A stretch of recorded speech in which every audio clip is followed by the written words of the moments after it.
Então, André, mais uma vez, obrigada por ter aceitado o convite e pode falar suas saudações iniciais e vai ser 40 minutos de apresentação, mais ou menos, e aí eu combino de 5 minutos antes do final do tempo, eu te dou um aviso só para você se planejar, combinado? Tá ótimo. Então tá bom, seja bem-vindo e obrigada. Valeu, Silvia, muito, muito obrigado. Eu acho que você só não comentou que você também é geóloga, né? E queria muito agradecer a essa oportunidade de estar aqui, queria agradecer ao Renato, ao Cláudio Limeira, ambos foram meus orientadores no doutorado aqui na região de Volta Redonda.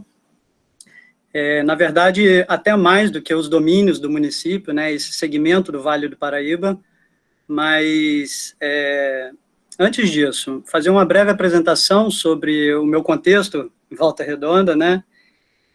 A minha conexão com a cidade precede até a minha existência, né? Porque o meu avô paterno, ele chegou na cidade, ele era engenheiro, ele veio de Curitiba, chegou no momento das terrasplanagens iniciais da cidade, né? Para construir Volta Redonda, a parte urbana, principalmente, onde foi a atuação dele. Então, acho que a minha conexão com Volta Redonda como muitas pessoas, né, como muitos volta-redondenses, anterior à minha existência, né. E aí, morei aqui até os 18 anos, depois fui para o Rio fazer faculdade, estudei lá na UFRJ, fiz a faculdade de Geologia lá, depois morei no Rio por 18 anos, 18 não, 16 anos. Além de ter feito a faculdade, eu trabalhei bastante tempo lá, trabalhei na Petrobras como geólogo, né, e depois que eu terminei o meu doutorado, eu comecei a pensar em vida acadêmica e acabei indo para a Universidade de São Paulo, para o Instituto de Geociências da USP.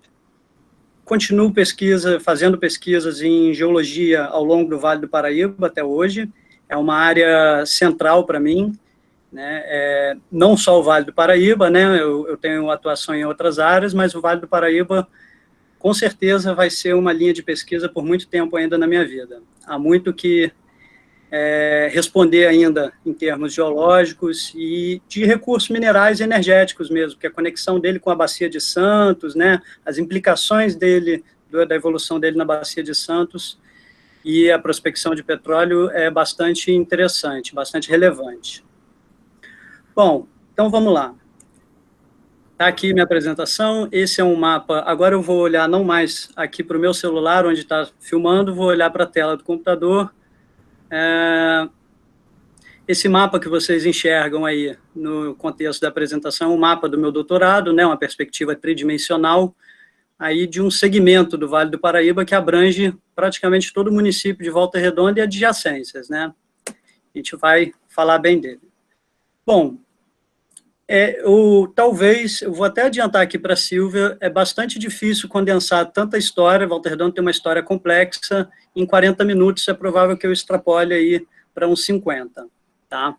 Mas, antes de dar início mesmo, como o público é bastante diversificado, com atuações bastante diferentes, e também há uma expectativa de um público aqui nessa apresentação do pré-vestibular, né, pré-vestibular comunitário, estudantes do ensino médio, né, eu achei muito legal, eu sou professor atualmente, né, não poderia deixar de apresentar um pouco o que é a geologia e o que o profissional geólogo faz. Eu não pretendo me estender nisso, é uma breve passada, mas eu acho que também, até para quem não é estudante, vai tirar um pouco da magia da história geológica, né, e botar um pouco mais de realidade nessa ciência, né. Tentativa de definir o que é geologia é muito amplo, né, e acaba podendo ser vago. Eu fiz uma questão muito simples aqui, né, estudo sistêmico integrado de todos os processos do planeta Terra, mas não só ele, qualquer planeta a gente pode estar estudando do ponto de vista geológico, né, não planetas gasosos, aí a história é outra. Mas Vênus, Marte, Mercúrio, todos os planetas interiores do sistema solar são planetas rochosos, portanto, a geologia, ainda que os processos lá sejam muito diferentes, a geologia é também a ciência deles, né? Bom, em assuntos mais terrenos, o geólogo ele vai atuar de uma forma extremamente importante, relevante, determinante na exploração de recursos minerais, né, todas as formas de minérios e minerais, recursos energéticos. Vamos colocar que o geólogo ele é a base dessa cadeia produtiva, né? Ele é a base, né? Até na base está o geólogo, na ponta está o consumidor. No meio disso tem muitas carreiras, principalmente a engenharia, né? Então o geólogo se posiciona nessa base. Aqui os recursos energéticos a gente pode estar falando de óleo, gás, energia nuclear, né? Que converge para recursos minerais também, nos minérios e minerais de urânio, né? Energia geotermal. O risco geológico, que no Brasil é muito importante, principalmente no sudeste do Brasil, a questão do deslizamento, né?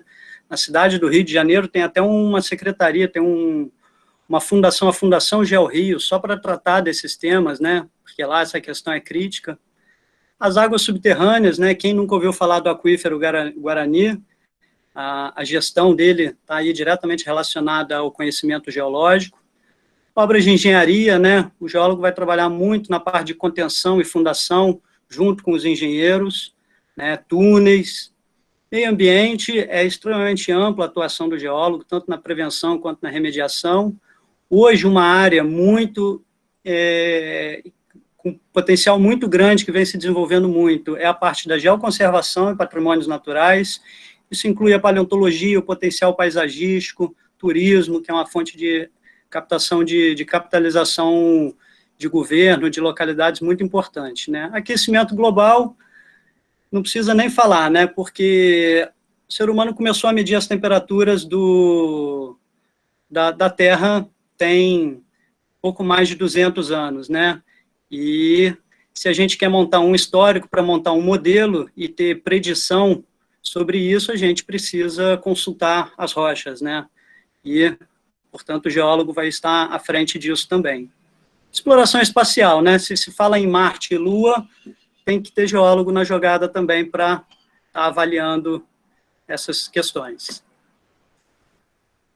Aqui, uma figura, um slide com bastante figura, mas indo com calma, né? Só para mostrar, trazer a realidade aí para os potenciais aspirantes a geólogos, e também quem não é geólogo e nem vai ser, mas tentar entender como é a cadeia de conhecimento, de levantamento de informações de um geólogo, né?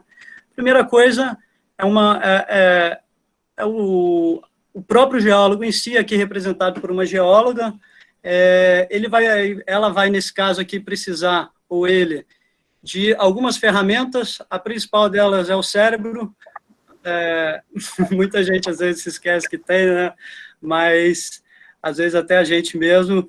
Mas, enfim, essa é a principal ferramenta de todas. Se o geólogo vai para o campo, ele vai estar necessitando de um martelo, uma bússola de geólogo, tá? É uma bússola específica, uma caderneta, mapas. Mas se ele é um geólogo do petróleo, se ele é um geólogo de mineração, muitas vezes a ferramenta dele vai ser uma sonda, né? Então, já é diferente. Aqui uma série de outros mapas que vão assessorar os geólogos, são dados que vão assessorar os geólogos antes, durante e depois da aquisição dos seus dados primários, né, de rocha, por isso a setinha bidirecional, mapas magnéticos, mapas gravimétricos, a tomografia sísmica, né, e no fim, o geólogo sai com um produto, no fim não, no meio, né, ele sai com um produto que pode ser um mapa geológico de campo pintado à mão, pode ser um poço interpretado, né? Mas não acaba aí a história. Depois disso, o geólogo tem que analisar as rochas que ele coletou, seja no campo, seja na sondagem, através da microscopia óptica. Isso aqui é uma atividade extremamente corriqueira para o geólogo, analisar a lâmina de rocha, né? Algumas análises que podem parecer sofisticadas, mas também são corriqueiras no mundo do geólogo, que é a microscopia por varredura, e diversos outros análises que jamais caberiam aqui, né, como a datação, a geoquímica e por aí vai, né. E aí sim, depois de alguns muitos meses, ou até anos. Geralmente um projeto em geologia grande, assim, ele leva anos, leva 2 anos, às vezes 5 anos, um projeto em geociências, né? Ele vai finalizar com um mapa de recursos minerais, a definição de campos de petróleo, né? Esqueci de passar por aqui, ó, a parte de integração computacional dos dados, ela ocorre também em todas as fases do processo, né? Enfim, é uma ciência de multi-escala, né? Trabalha com a escala, muitas vezes, continental, e é a ciência do muito pequeno também, né? Na escala das micras, né? Precisando até de um MEV, uma microscopia de ultra resolução para estar caracterizando, por exemplo, os minerais, as rochas, enfim. Então, é uma ciência muito evoluída e muito poderosa, eu diria, no sentido de acertar nas suas questões. Tá? Então, se você é aluno, está assistindo aí, gostou, eu incentivo muito, é uma carreira muito bonita. Se você perguntar sobre o mercado não está bom para ninguém agora, isso é uma verdade. O geólogo, ele sente um pouco esse mercado atualmente, mas é uma profissão que tem um bom valor de mercado quando a coisa está andando relativamente bem, né? São relativamente bem remunerados, né? E aí, como é que você vai fazer? É um curso de 5 anos, tem um pouquinho de cálculo e física e química, mas isso aí passa depois, tá? Tem muita disciplina de laboratório, essa foto aqui eu até achei no site da Rural, então são alunos, são os ruralinos da geologia lá, fazendo a petrografia de microscópio, e muito campo, né? Você pode estar indo para a UFRJ, para a UERJ, para a Rural, para a USP, Unicamp, aqui no sudeste do Brasil, tem todas essas, tá? E todas elas são excelentes universidades, cada uma tem um foco em alguma questão, em uma linha principal da geologia, em algumas linhas, né, não uma só. Beleza? Se tiver dúvidas em relação a isso, podem falar comigo, mandar e-mail, conversar depois aqui da palestra, que eu dou todas as informações adicionais. Vamos então para a história geológica de Voltaço.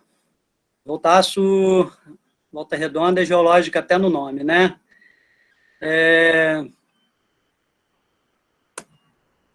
Como é que a gente vai iniciar? É difícil começar essa abordagem, né, de como que a gente vai resumir tanto tempo de história, tanto tempo, porque eu já vou adiantar para vocês, Volta Redonda tem rochas que variam de 1,8 bilhão de anos até os sedimentos recentes. E isso está dividido no tempo de uma forma muito esparsa, né? Então, qualquer tentativa que possa existir de fazer um resumo simplificado, uma história lúdica sobre como Volta Redonda surgiu, ela vai incorrer em alguns erros, porque ela realmente não é uma história muito simples. É claro que a gente vai simplificar ao máximo aqui, também não é super complexo, a gente vai entender ela aqui, mas, enfim, porque existem coisas muito importantes separadas por muitos espaços de tempo, certo? Bom, vou convidar vocês a ler esse mapa, mas sem legenda, só nas cores. Todos esses padrões de cores em rosa, roxo, bege e vermelho são rochas muito velhas, tá? São essas rochas que têm, no mínimo, 540 milhões de anos, tá? No mínimo.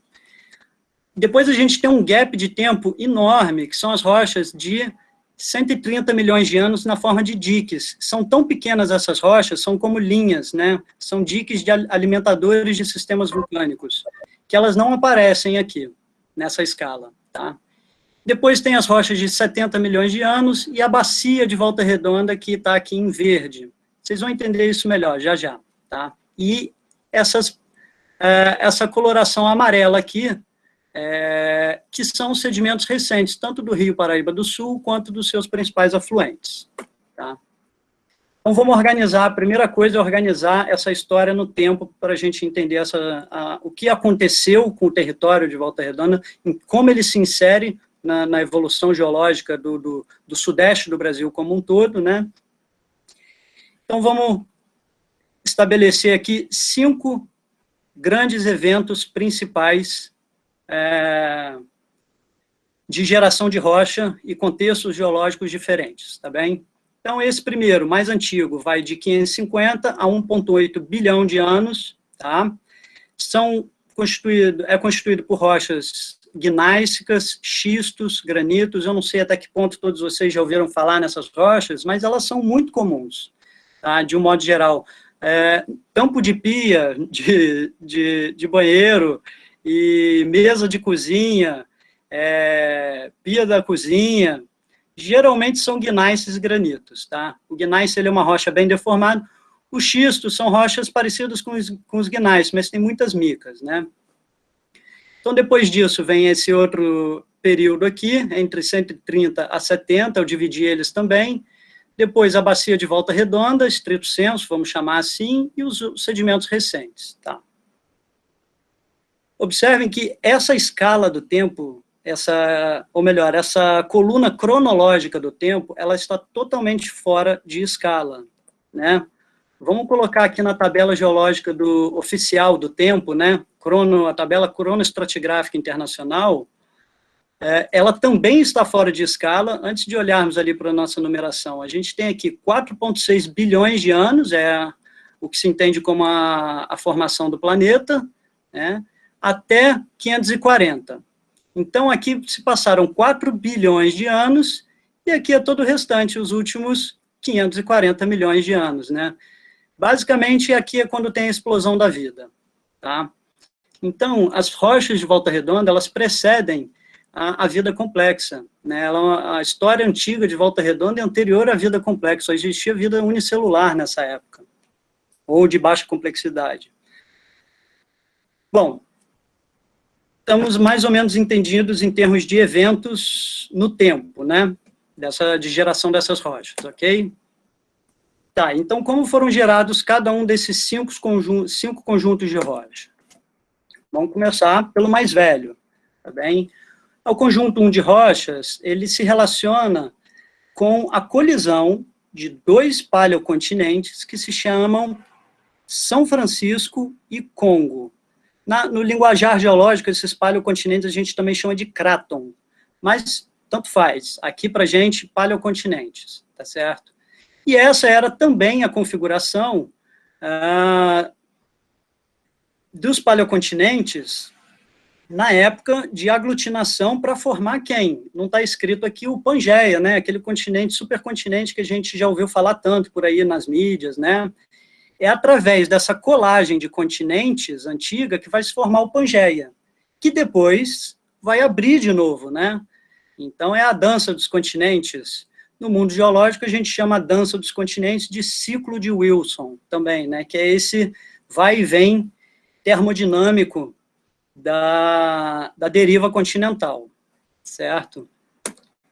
Bom, vamos visualizar isso um pouco melhor com exemplos atuais. O primeiro estágio de uma colisão continental, eu vou exemplificar com ninguém melhor, mais perto da gente, que a Cordilheira Andina. Atualmente, o Oceano Pacífico, a crosta oceânica do Pacífico está mergulhando, que é ela em preto aqui, ó, por debaixo da placa sul-americana.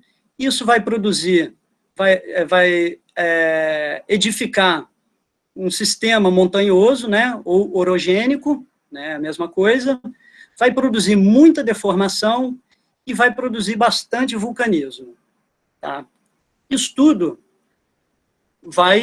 eu já vou conectar isso novamente, mas vai configurar o que a gente tem de rochas da região de Volta Redonda hoje. Tá? Eu já vou trazer a questão também que Volta Redonda é uma janelinha perto do sudeste do Brasil inteiro, tá? É um contexto que é muito maior do que Volta Redonda, né? Para deixar isso claro, olha o tamanho da Cordilheira Andina. Tudo isso é o sistema orogênico andino. O sistema orogênico onde Volta Redonda se insere, ele também, de uma forma muito interessante, constituía a antiga borda daqueles paleocontinentes que coincide com as atuais bordas do Brasil. Então, todas as bordas, quando você faz uma viagem de carro ao longo do litoral do Brasil, entre Paraná e Salvador, por exemplo, você vai passando pelos mares de Morro, Pães de Açúcar, né, aquelas testas de rocha, tudo aquilo constitui um paleossistema orogênico, tal qual o que a gente tem hoje, né, na Cordilheira Andina. E esse sistema orogênico, que é paralelo à costa toda, não só paralelo à costa, ele entra bastante para dentro, né, ele entra centenas de quilômetros para dentro do continente também, né, é larga essa faixa, né, vide aqui, olha a largura disso, né, no Brasil também. O que acontece? No Brasil, isso foi profundamente erodido, né, o que a gente tem hoje aqui, e em Volta Redonda e ao longo do sudeste do Brasil, está profundamente erodido. Né? É o que estaria aqui na porção bem inferior, a 60 quilômetros de profundidade. Né? Então, a herança do relevo já foi embora. Não há 500 milhões de anos de erosão, é 10 vezes ou mais o tempo necessário para erodir uma situação como essa. Só que no caso do Brasil, como teve uma colisão de continente com continente, não foi só mar com continente, também configurou essa situação aqui, ó.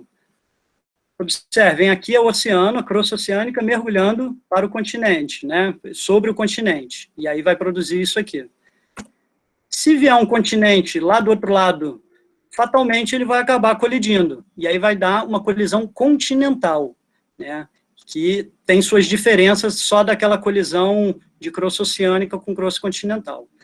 Então, essa situação atual do Himalaia foi o desfecho final da nossa faixa ribeira, que é como a gente chama, eu acho que eu esqueci de chamar atenção para isso, né? Que é como a gente chama essa faixa de dobramentos, né, que se insere o sudeste do Brasil, tá? E aí vamos para ela, voltar ao Brasil, faixa ribeira. Se eu não tinha falado antes, estou falando agora.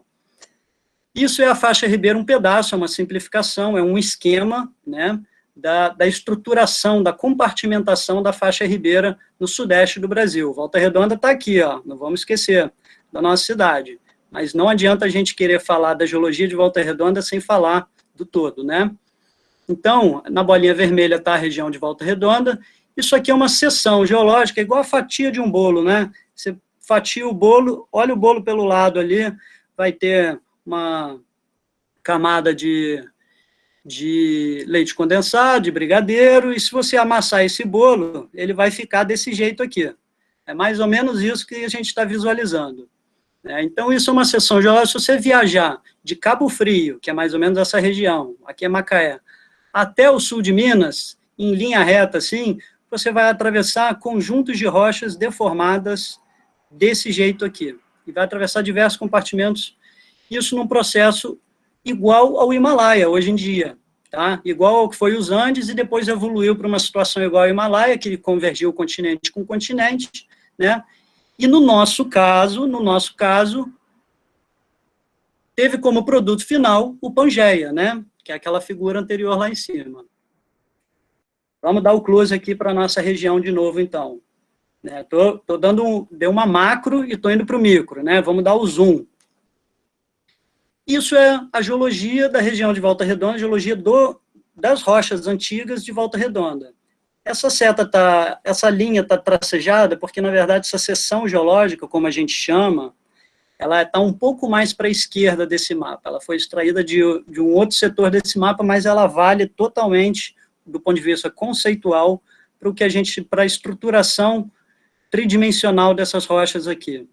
Então, as rochas, elas têm uma deformação que elas mergulham, formando antiformais, né? Elas se dobram, às vezes com a concavidade para cima, às vezes com a concavidade para baixo. Então, essa é a estruturação das rochas velhas da região de Volta Redonda. Essa é a estruturação, e isso tudo que eu falei aqui é o contexto onde elas se inserem, né? Tá, eu mostrei só figura até agora, eu não mostrei só figura interpretada, né, só produtos, só resultados de geólogos, e não mostrei o mais importante, que é a rocha, né? Então, vamos para a rocha. Infelizmente, o geólogo brasileiro, ele sofre um pouco para ver rocha sã. O que acontece? O Brasil é um país tropical, em quase todo o seu território. Isso produz um intemperismo e erosão também, muito intenso das rochas, certo? Então, uma rocha, um granito, igual aquele que você tem na pia da sua cozinha, com os milhares e milhões de anos, próximo à superfície, sujeito à água da chuva, às ações intempéricas, ele vira essa maçaroca de argila, né? É uma rocha que foi produzida em profundidade, a temperaturas extremas, quando ele vem para o frio, para a umidade, ele encontra outra condição de equilíbrio. Se a gente pensar do ponto de vista físico, é isso que está acontecendo, né? Então, uma rocha que era ígnea ou metamórfica, ela agora é uma rocha, é um saprólito, e vai provavelmente virar um sedimento ou um solo, né? Então, essa massa podre de rocha, a gente vai chamar de saprólito e solo. Isso é o que a gente evita, porque o geólogo quer estudar a rocha, a evolução tectônica, os recursos minerais, muitas vezes isso aqui está capeando. Então, se é isso que está no teu afloramento, no teu corte de estrada, por exemplo, você vai ter que ir para outro lugar. A gente quer é isso aqui, ó, um bom corte de rocha sã, né, onde a gente possa ver as estruturas, né, da rocha, e possa coletar uma amostra também para poder datar, para poder fazer a química e para poder compreender todos os processos evolutivos e, eventualmente, saber se tem algum recurso mineral associado, né. Então, isso aqui, ó, é uma das rochas que existem aqui na região, é um gneiss, tá?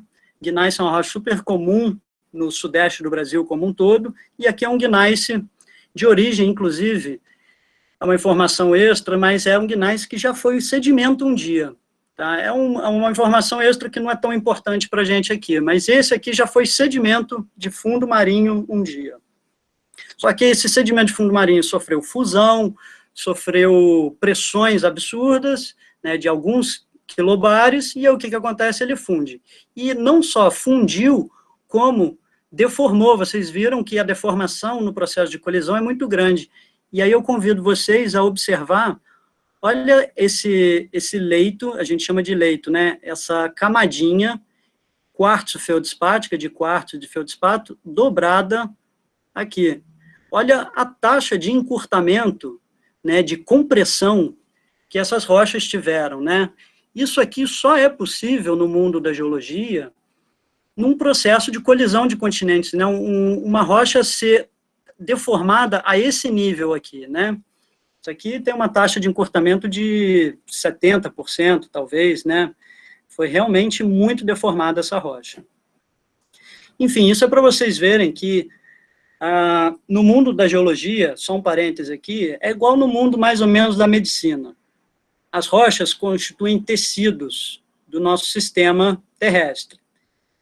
E esses tecidos, eles têm posicionamento específico conforme o contexto em que eles se inserem, né?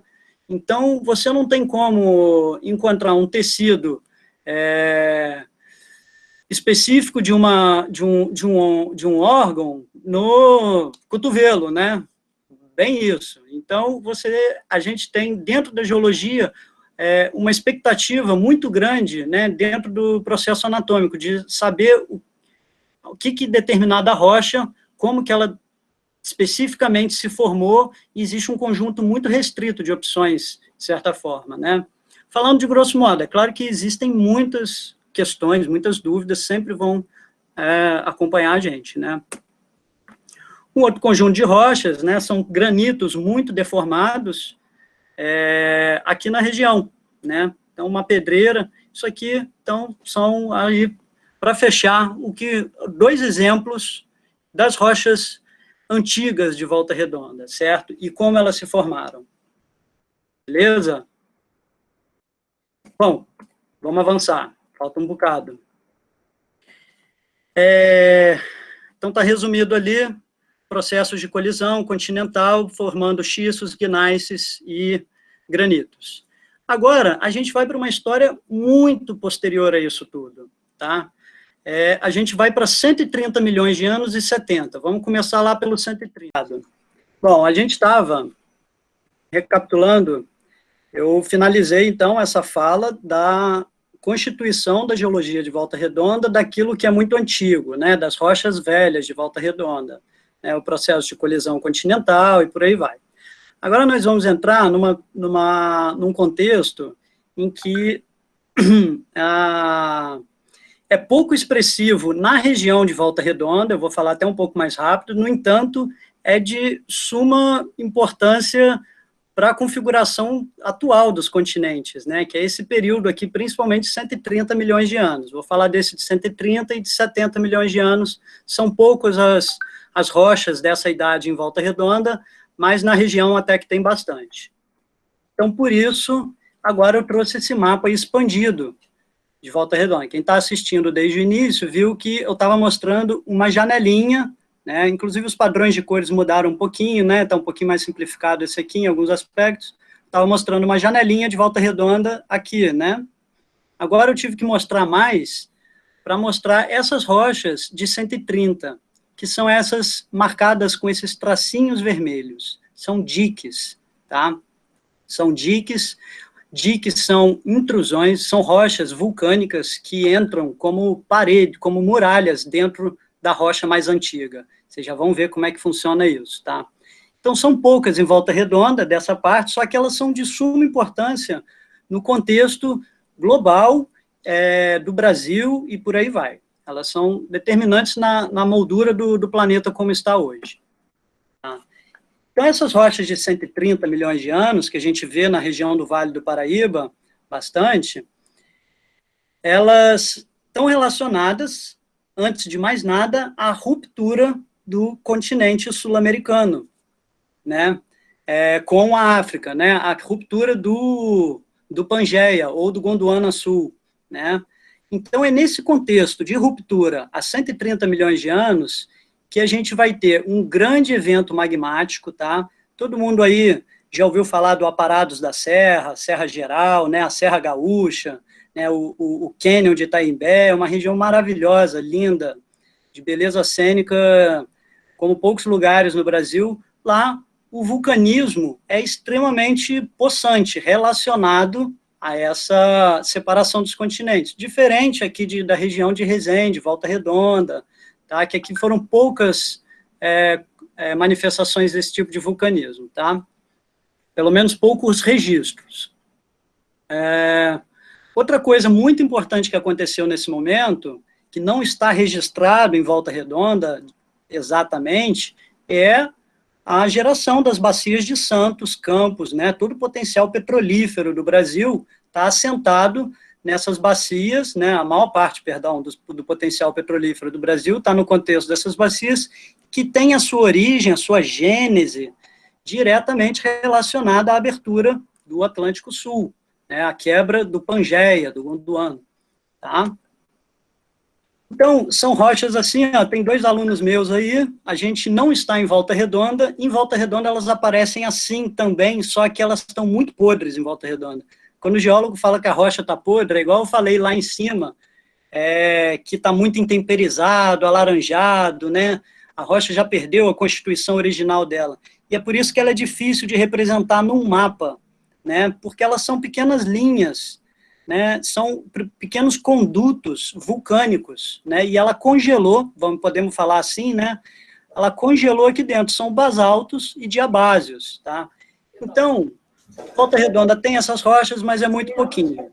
Eu prometi que eu ia falar das rochas de Volta Redonda e não estou deixando ninguém para trás, tá? Só que aqui são exemplos, tá, no litoral de São Paulo.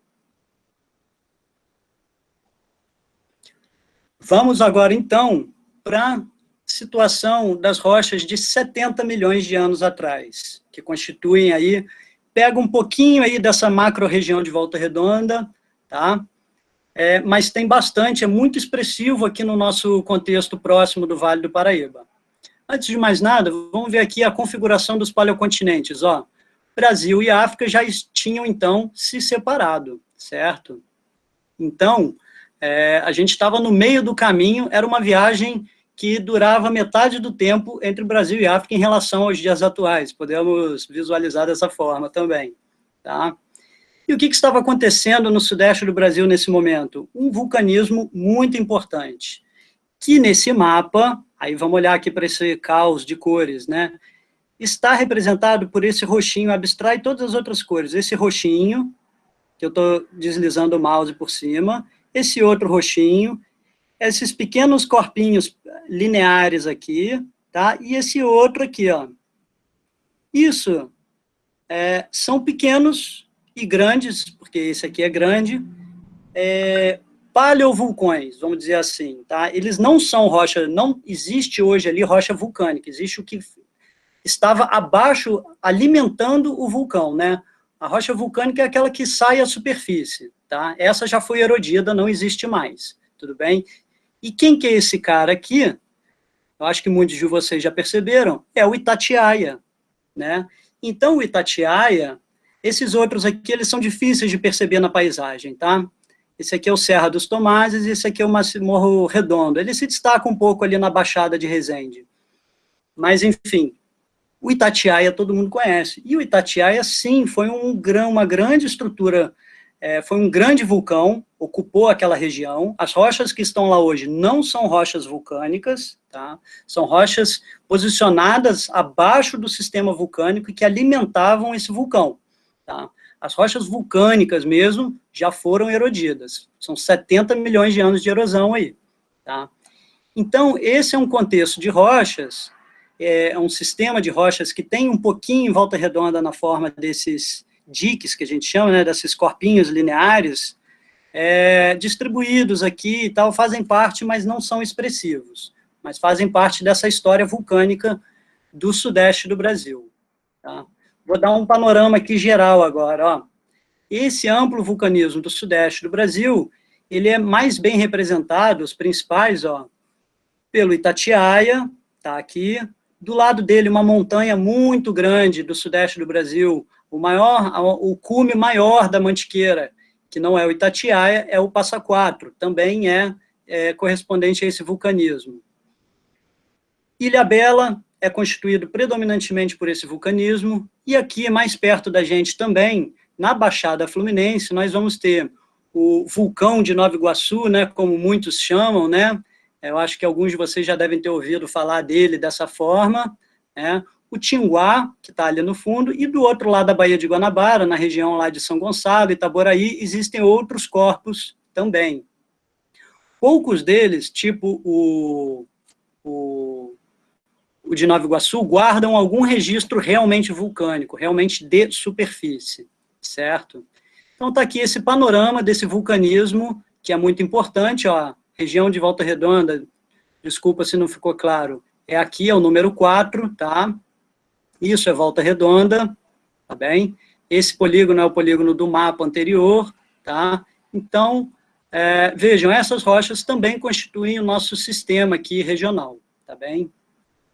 Um detalhe, é um vulcanismo alcalino, eu acho que talvez alguns de vocês já tenham ouvido falar que o Itatiaia é formado por rochas alcalinas, e aí tem um pessoal que também fala que os rios são águas alcalinas, os rios do Itatiaia.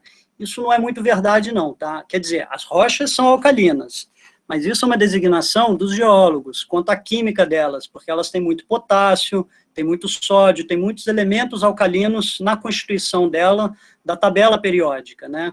Mas isso não faz com que as águas que escoam por ali, os rios do Itatiaia, sejam de água alcalina. Geralmente, águas de rio tendem a ser mais ácidas, inclusive. E tá aí, ó, a paisagem familiar, para muitos também, né, do Itatiaia. Esse grande conjunto de rochas alcalinas que um dia alimentou um sistema vulcânico. Se você pega ela na mão, ela parece, ela não é, mas ela parece um granito, tá? Um granito fino, tá? Uma rocha ígnea, né? Parece um granito, mas não é, tem uma química diferente, tá? E tem um outro contexto. Bom, estamos avançando no tempo, e vejam, são coisas, se a gente parar para pensar, é provável que exista mais tempo nessa nossa história que a gente está contando, mais tempo sem registro do que tempo com registro, né? Isso mostra para a gente que o que a gente consegue contar daqueles dias que foram a região são só em pequenos intervalos ao longo de um tempo profundo muito maior, né? 1,8 bilhão de anos é algo que a gente só consegue conceber por números e não por sentimento, né? É uma coisa muito gigante mesmo. Bom, vamos para a parte principal eu acho, sabe, que é aquilo que conforma a nossa paisagem de Volta Redonda. Não é o que constitui a maioria do substrato, do solo de Volta Redonda, vamos chamar assim, mas é o que constitui a expressão da paisagem de Volta Redonda, certo? Que é o advento da bacia de Volta Redonda, certo? Bom, eu vou explicar um pouquinho melhor o que vem ser a bacia de Volta Redonda, mas ao longo dos próximos slides, mas vamos pensar o seguinte, 2 ajustes de termos aqui. Bacia sedimentar, a bacia sedimentar de Volta Redonda, ela é um termo diferente de bacia hidrográfica, tá? Bacia hidrográfica é aquela bacia onde escoa um conjunto de rios, né, limitado lá por cabeceiras e tal. Né? Uma bacia sedimentar é uma região da crosta em que ela, a partir de um determinado momento, começa a afundar. E uma vez que ela começa a virar um buraco, o que cai ali dentro fica, certo? Então, vamos chamar assim, é um reservatório de sedimentos, certo? Então, essa depressão, esse buraco que a gente chama de bacia sedimentar, vai, então, receber esses sedimentos adjacentes, né? E elas são muito variadas, na verdade, no mundo da geologia, existe uma classificação ampla de bacias sedimentares, e no caso da de Volta Redonda, é uma bacia, a gente não precisa decorar isso, né, saber, nossa, nunca ouvi falar disso, mas é uma bacia do tipo rift. Rift em inglês quer dizer rasgo, tá? Rasgo no sentido de que a crosta ela tende a fazer um movimento de ruptura, de rasgamento, e aí nesse rasgamento geram-se esses buracos, vamos dizer assim, e o sedimento fica ali aprisionado. O que é interessante nesse contexto todo? Pode vir a ficar aprisionado matéria orgânica, que vai virar petróleo, né? Muitas vezes o registro fóssil, tudo que cai ali é soterrado rapidamente antes que seja erodido, então pode guardar muita informação da paleoecologia, né? Então, as bacias sedimentares, elas têm um valor muito grande, porque elas guardam informações do passado mesmo, assim, informações do ambiente, das condições climáticas, das condições ecológicas do passado, tá? Bom, então vamos voltar aqui para essa figura mesmo, assim, tentar entender um pouco ela. Isso aqui são aqueles buracos que um dia foram ativos, né? Eles não estão mais ativos, correto? Isso é antigo quanto? A gente está falando de uma história entre 50 e 30 milhões de anos atrás, aproximadamente, tá? Então, entre 50 e 30 milhões de anos atrás, toda essa região onde tem esses verdinhos, e o amarelinho também, foram regiões que estavam em subsidência, ou seja, estavam afundando, e os sedimentos foram caindo ali, sedimentos fluviais, nesse caso, sedimentos de rio, tá? E foram, assim, então, preservados, ok? Acontece isso hoje de uma forma muito mais tênue. Ainda existe uma tectônica hoje de afundamento e tem sedimento sendo acumulado nisso, que é a planície do Paraíba do Sul atual, ó. Ainda não estou explicando a curva do rio, estou explicando só esse eixo grande do rio Paraíba do Sul aqui, ok? E é nessa seção estrutural aqui embaixo, a gente vê ó, como que esse processo de afundamento se dá, através das falhas geológicas, ó. Falha. A falha nada mais é do que uma fratura que produz movimento. Na geologia, a gente não chama tudo de fratura. Na geologia, a gente chama de fratura aquilo que não tem movimento, e aquilo que fratura e se move, então, é falha. É mais ou menos assim que a gente define na geologia, denomina essas estruturas. Então, é cheio de falhas por aqui. Vou tentar mostrar para vocês o que são essas regiões, para vocês familiarizarem. Aqui onde eu estou circulando o mouse, a setinha, é a região da Casa de Pedra, tá?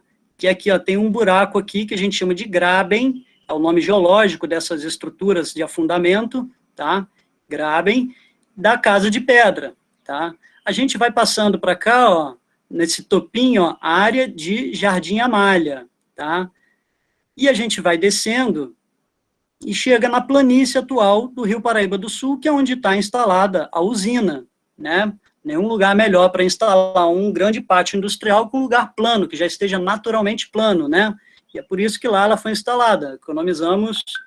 Economizou-se milhares e milhares de dinheiros da época para não ter que fazer nenhuma terraplanagem mais forte, né? Já estava pronta a planície, porque isso é uma depressão tectônica recente até, está ativa ainda, para falar a verdade. Mas é muito lento esse processo, não há que se preocupar. E uma questão interessante nisso tudo é observar a inversão do relevo que aconteceu, né? Hoje o baixo está aqui, a parte mais nova, e a parte alta, que um dia foi uma depressão, eu acho que vocês talvez tenham se perguntado isso, né? Ué, mas Jardim Amália não tem nada de depressão, Jardim Amália tem o Mirante da Colina lá, né? Uma das regiões mais altas da cidade, verdade, para vocês verem como que a paisagem ela é dinâmica. O que um dia foi o fundo da bacia, hoje é o topo do morro, né?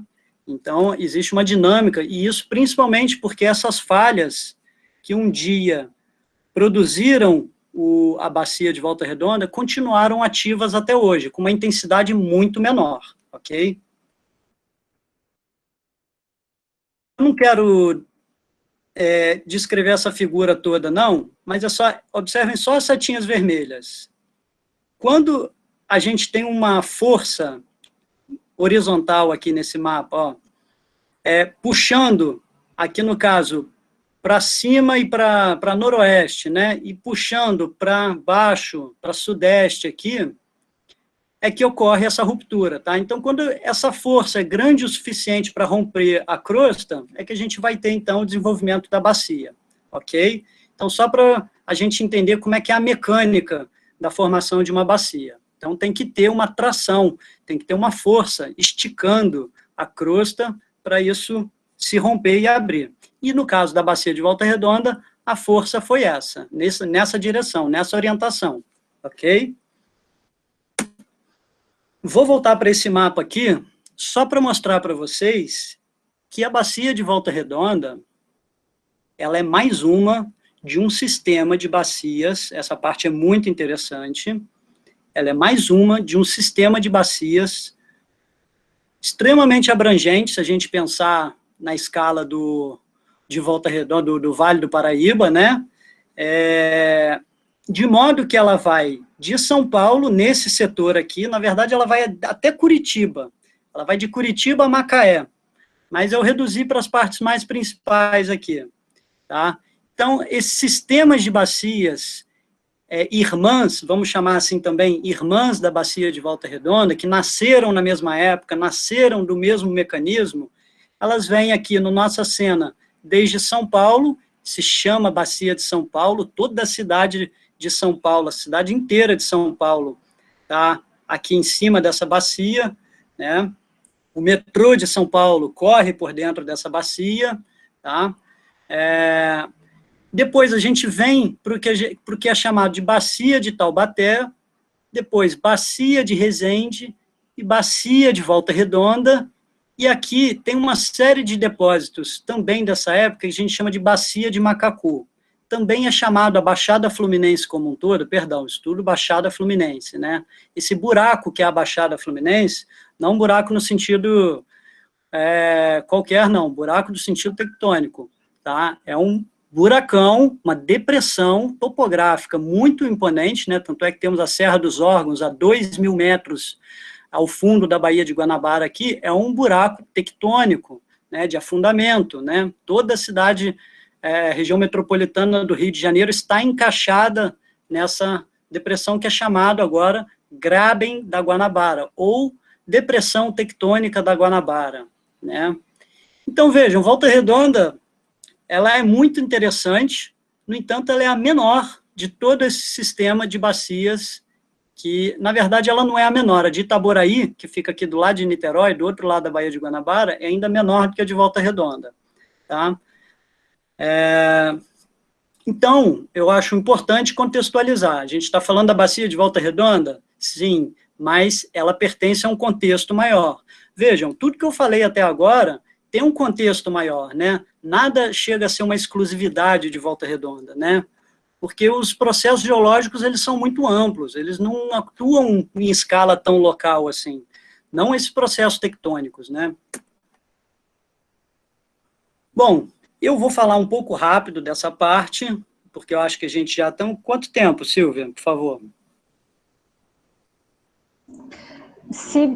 Eu posso te dar uns 10 minutos, pode ser? Pode. Beleza. Estou acabando. Então, vamos passar... Eu falei aqui, então, da estruturação da bacia de Volta Redonda, né? Eu falei depois da mecânica que fez ela ser gerada. Depois eu falei do contexto em que ela se insere, né? Um pequeno sistema de bacias dentro de um sistema bem maior, tá? E agora eu vou falar do registro sedimentar da bacia de Volta Redonda, certo? Vamos pensar ele no tempo. Não precisa tentar ficar ler esse monte de informação que está aqui, não, tá? Venham comigo que eu vou mostrar o que é mais importante dentro desse conjunto todo de informações. Tá? A primeira coisa que eu queria falar para vocês o preenchimento sedimentar da bacia de Volta Redonda é constituído por tá aqui na base, laranjinha, 2, que é esse verde, 3, que é esse vermelhinho, e 4, que é esse verdinho. 4 unidades sedimentares constituem o preenchimento do que a gente chama de bacia de Volta Redonda estrito sensu, né? Bacia de Volta Redonda enquanto ela realmente esteve ativa, entre aqueles 50 e 30 milhões de anos, tá?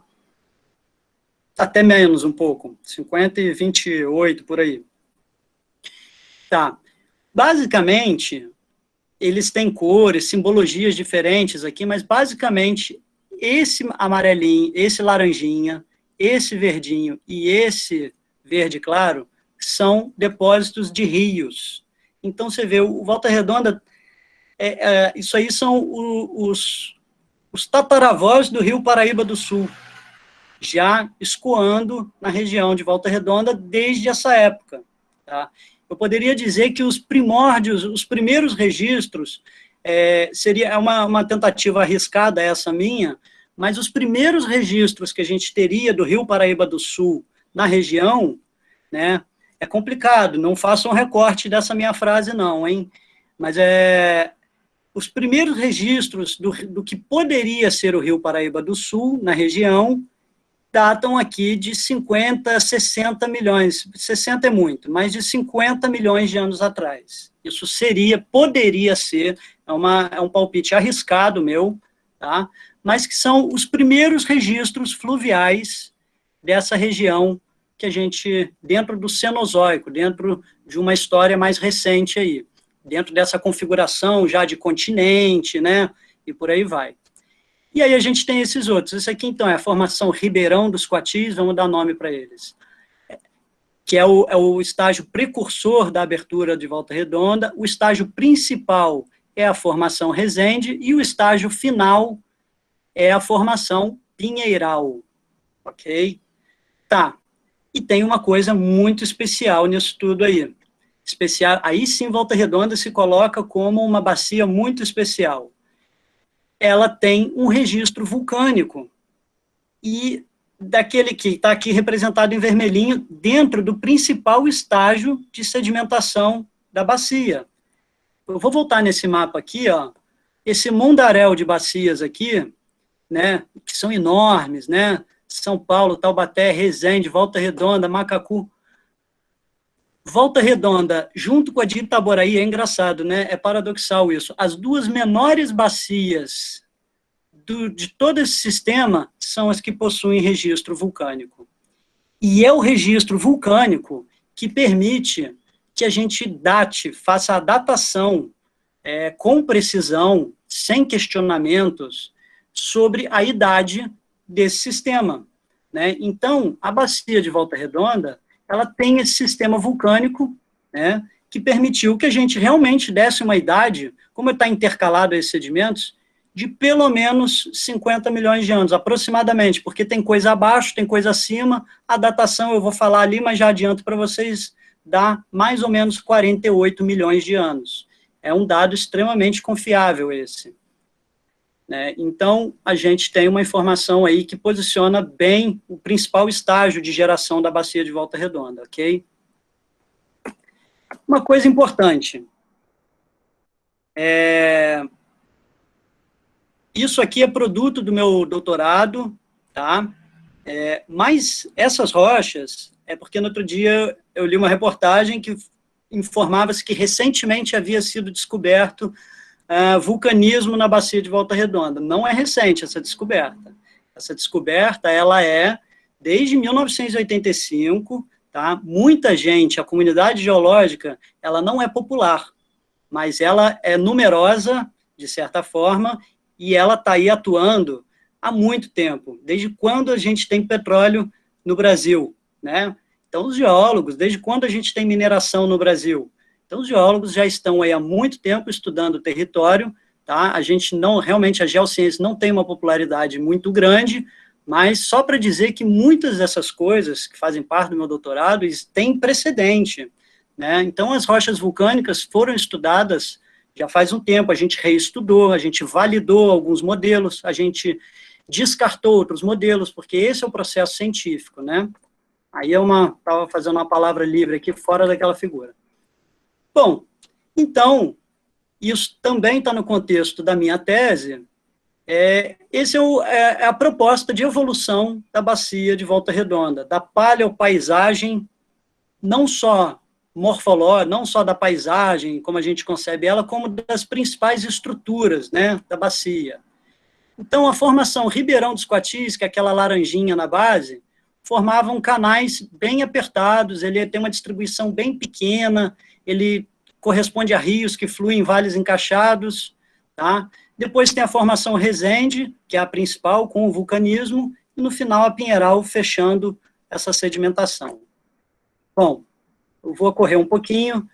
Ribeirão dos Coatis, que é a formação da base, olha aí como é que ela é no afloramento, como é que ela é num corte de afloramento, tá?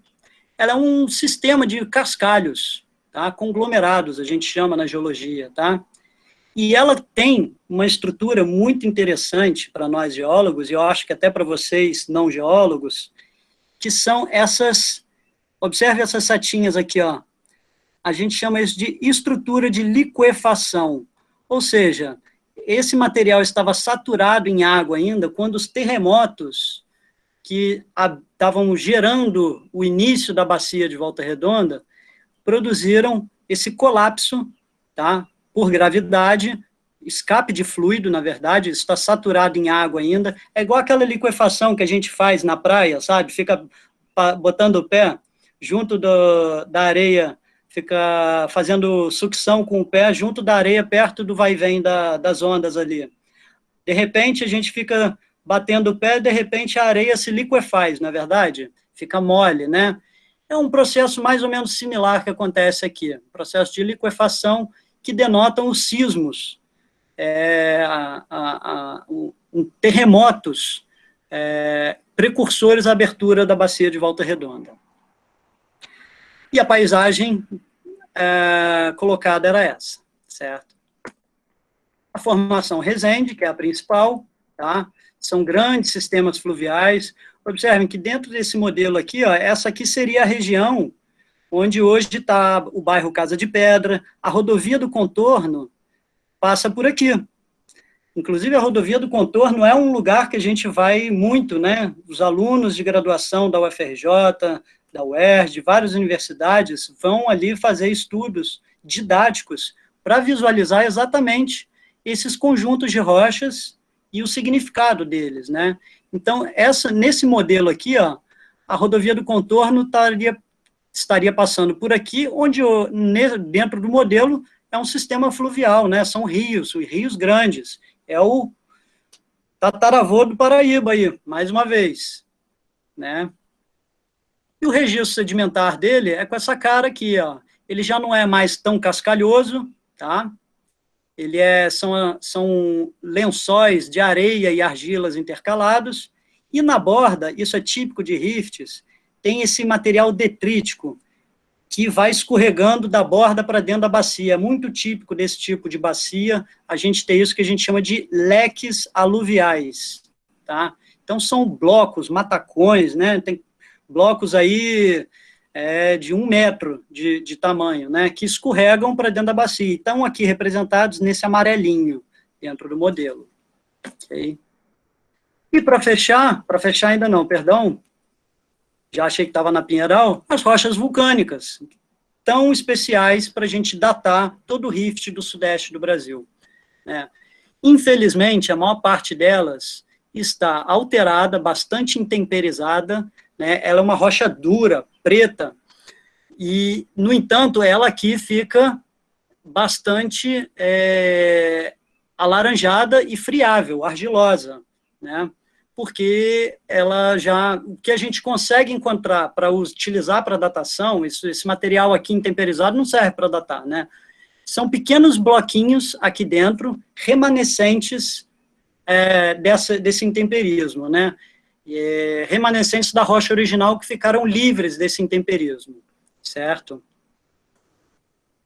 E a formação pinheiral, que também é um sistema fluvial um pouco diferente já do Resende, né, um outro momento climático, né, uma coisa que eu chamei pouca atenção aqui, mas cada um desses sistemas fluviais, eles respondem ao clima da época, né, um é muito cascalhoso, denotando, o primeiro lá, o Ribeirão dos Coatis, ele denota um clima semiárido, né, o clima cria um pouco mais de umidificação, né, mas mesmo assim ainda tem variações do Resende para esse aqui que é o Pinheiral. Tá? Eu vou passar rápido.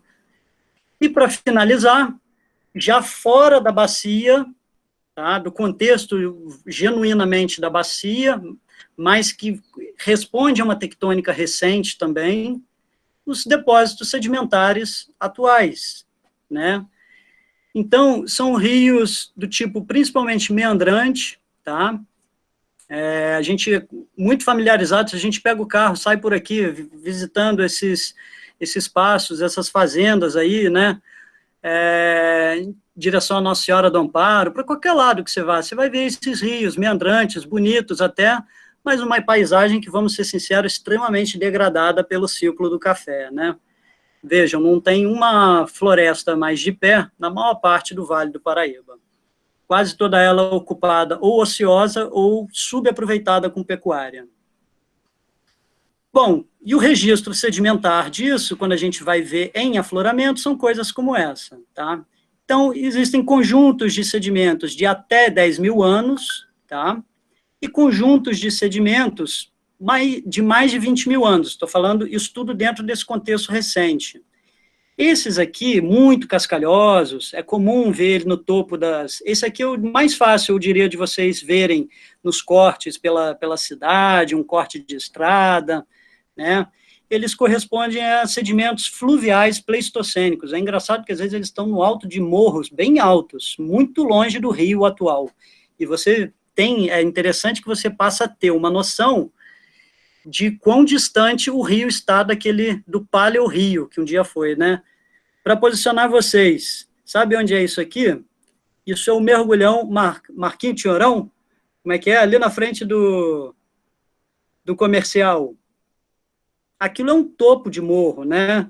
Aquilo não tem... O rio mais perto ali deve estar uns 50 metros para baixo daquilo, né? É um topo de morro. Eu tirei essas fotos na época que eles estavam fazendo as obras, cortando o mergulhão ali da entrada da cidade, na frente do clube comercial, né?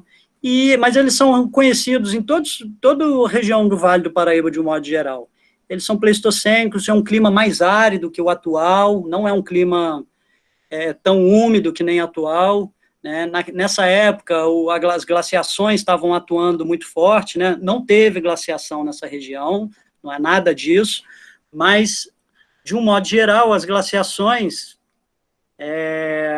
desse final do Pleistoceno aí, elas produziram uma aridização, né, um ressecamento um pouco maior, né, do sudeste do Brasil e por aí vai. Bom, e para acabar, eu tenho que cumprir tudo que prometi. Falei das rochas, falei da evolução tectônica de um modo geral, da bacia, e preciso falar da curva do rio. E não dá para falar da curva do rio de Volta Redonda sem falar de tectônica. A curva do rio de Volta Redonda é uma imposição estrutural tectônica.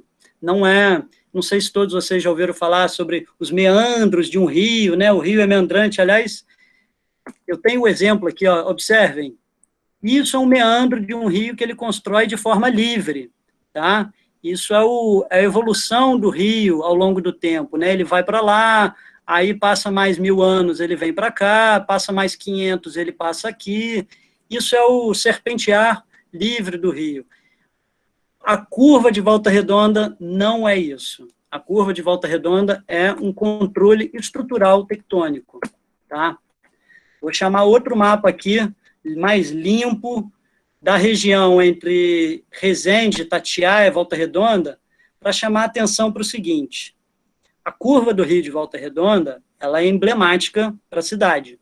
No entanto, ela é uma feição recorrente e que tem a mesma gênese, essa feição, em outros pontos do Rio Paraíba do Sul, certo? Então, vamos olhar aqui, ó. Está aqui a curva do Rio Paraíba do Sul. Só quero chamar a atenção para isso por enquanto, tá? Temos uma curva aqui, a curva clássica, que dá o nome à cidade, a Ilha São João está por aqui, né? Veja, a gente vem em direção à Califórnia, ali, Barra do Piraí, temos uma outra curva importante. A gente vem aqui para Resende, a própria cidade de Resende está num alto aqui, o rio faz outras deflexões importantes. Aqui também ele faz uma deflexão importante, aqui ele faz uma deflexão importante. Todas essas deflexões que o rio está fazendo aí não são pela vontade do rio, vamos dizer assim, pelo movimento natural do rio com a sua construção sedimentar. É uma imposição de estruturas pré-existentes, tá? Então, no caso da estrutura de Volta Redonda, eu vou dar um zoom aqui, ela está relacionada a estruturas que, antes de ir no foco dela, ela está relacionada a estruturas que existem em todo o relevo da nossa região. Observe que o mar de morros que a gente está acostumado a falar, quando você pega o carro, vai para o Rio, pega o carro, vai para Resende, você vê um mar de morros. Mas observem num mapa topográfico como esse, como que esse mar de morros, ele é extremamente estruturado. Ele não é um mar de morros aleatório. Existem linhas aqui, ó, que controlam todo o sistema de drenagem. Olha essas linhas aqui. Cada conjunto de linhas desses tem idades, né, tem eventos definidos, mas enfim. Então, todo o nosso relevo ele é fortemente estruturado por essas linhas. Na maior parte das vezes, essas linhas são falhas tectônicas, né, falhas normais, falhas direcionais, tá? Que está aqui, ainda faz parte da minha tese, o mapa neotectônico de Volta Redonda. Não é o mapa de geração da bacia de Volta Redonda, e sim o mapa de deformação da bacia de Volta Redonda, dessa região. Então, são falhas muito jovens, são falhas que muitas delas têm menos de 50 mil anos, e estão controlando fortemente o nosso relevo.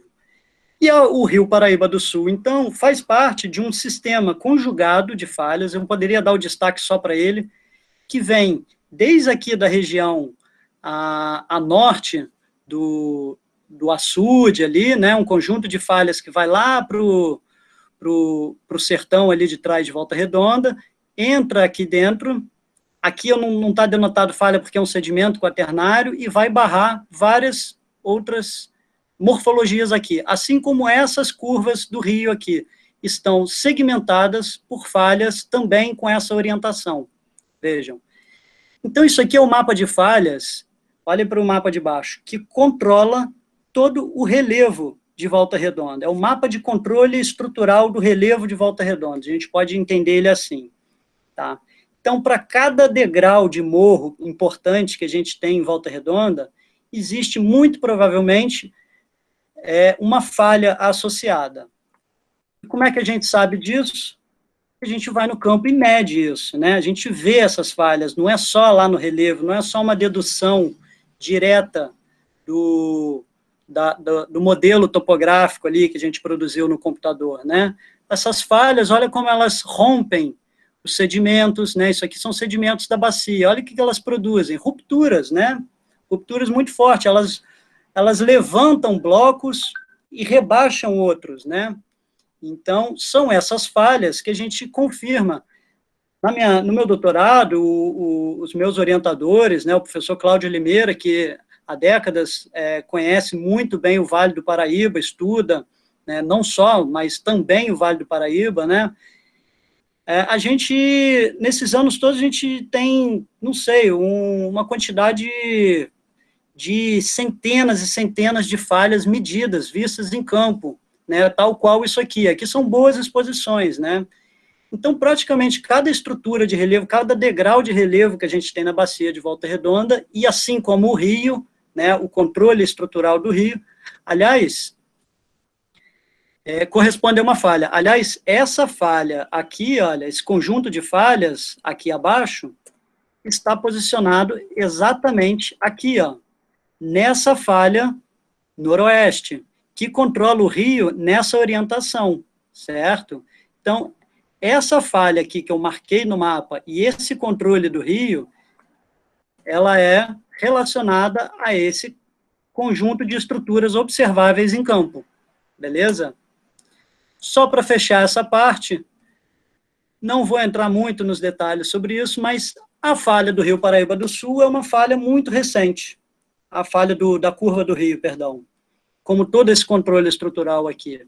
Muito provavelmente, essa estrutura que controla hoje o rio, claro, as estruturas sempre controlam ao longo do tempo, mas essa estrutura que controla hoje o rio, ela tem mais ou menos aí, não mais do que 20 mil anos, certo? Era isso que eu tinha para falar.